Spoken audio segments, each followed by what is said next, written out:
আহসান হাবিবের লেখা খুব শক্তিশালী একটা কবিতা। আমি কোনো আগন্তুক নই, এর একদম ভেতরে ঢুকে দেখব। তো চলুন আর দেরি না করে শুরু করে দিই। ভাবুন তো একবার, কবিতার শুরুটাই হচ্ছে কি দারুণ একটা কথা দিয়ে, প্রায় একটা বিদ্রোহের মতো শোনায়, তাই না? এই একটা লাইন, ব্যাস, এটাই যেন পুরো কবিতার মেজাজটা ঠিক করে দেয়। কবি শুরুতেই একদম পরিষ্কার করে দিচ্ছেন যে তিনি কে আর কে নন। আচ্ছা, এই কবিতাটা কিন্তু শুধু পড়ার জন্য পড়া না।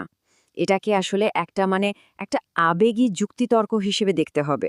কবি এখানে নিজের কথাটা প্রমাণ করার জন্য, জানেন, ঠিক যেন কোর্টরুমে একজন উকিল একের পর এক সাক্ষী হাজির করেন, সেভাবে যুক্তি সাজাচ্ছেন। তো কবি ঠিক কোন শব্দটাকে বাতিল করে দিচ্ছেন? আগন্তুক, মানে কি? অচেনা, নতুন কেউ, বাইরের লোক। আর এই একটা শব্দের বিরুদ্ধেই যেন কবির পুরো অস্তিত্বটা লড়াই করছে। আর এই লড়াইয়ে কবির সবচেয়ে বড় অস্ত্র কি জানেন?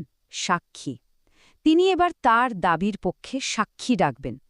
একের পর এক এমন সাক্ষী আসবে যারা চিৎকার করে বলবে যে না, এই মানুষটা বাইরের কেউ নয়, এই মাটিরই সন্তান।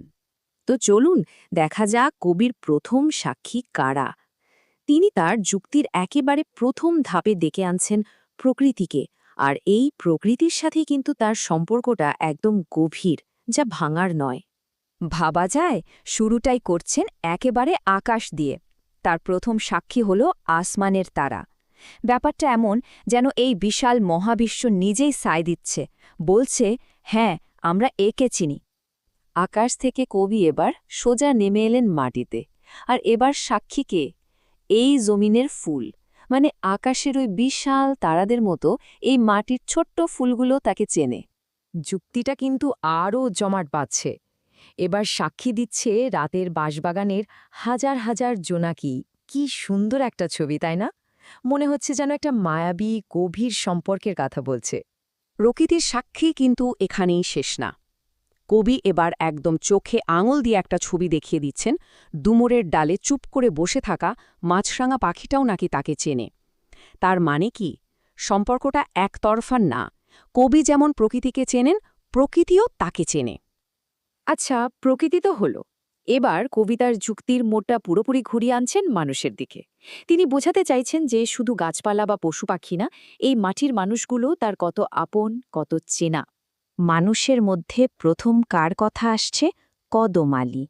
কবি তাকে যেভাবে দেখছেন তাতে একটা গভীর মায়া আছে। তিনি শুধু কদম আলীর চেহারাটা দেখছেন না, তার ক্লান্ত চোখের ভেতরের কষ্টটাকেও তিনি চেনেন। বোঝাই যাচ্ছে এই চেনাটা কতটা গভীর, কতটা আত্মার।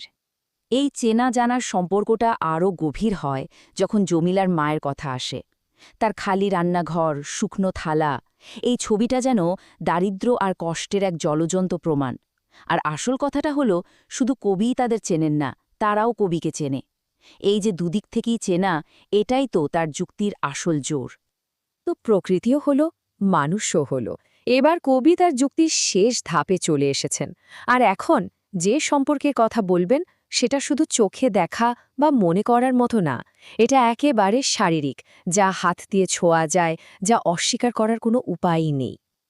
এবার কবি যেন একেবারে শেষ প্রমাণটা দিয়ে দিচ্ছেন, একটা চ্যালেঞ্জ ছুড়ে দিচ্ছেন। তিনি বলছেন, যাও, বৈঠা বা লাঙলে হাত দিয়ে দেখো, ওখানে আমার খাটুনির গভীর দাগ দেখতে পাবে।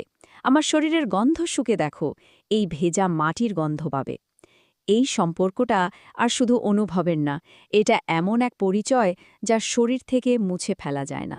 তাহলে প্রকৃতি, মানুষ আর মাটি সবার অকাট্য সাক্ষ্য তো শোনা হলো। তো এই মামলার রায়টা কি? চলুন এবার দেখে নিই এই কবিতার আসল কথাটা কি। কবির কাছে দেশ মানে কিন্তু শুধু গাছপালা বা ধানক্ষেত না, দেশ মানে একটা গভীর অনুভূতি। তিনি এটাই দেখালেন যে মাটিকে যদি সত্যি সত্যি চেনা যায়, তাহলে তার মানুষগুলোকেও চেনা যায়।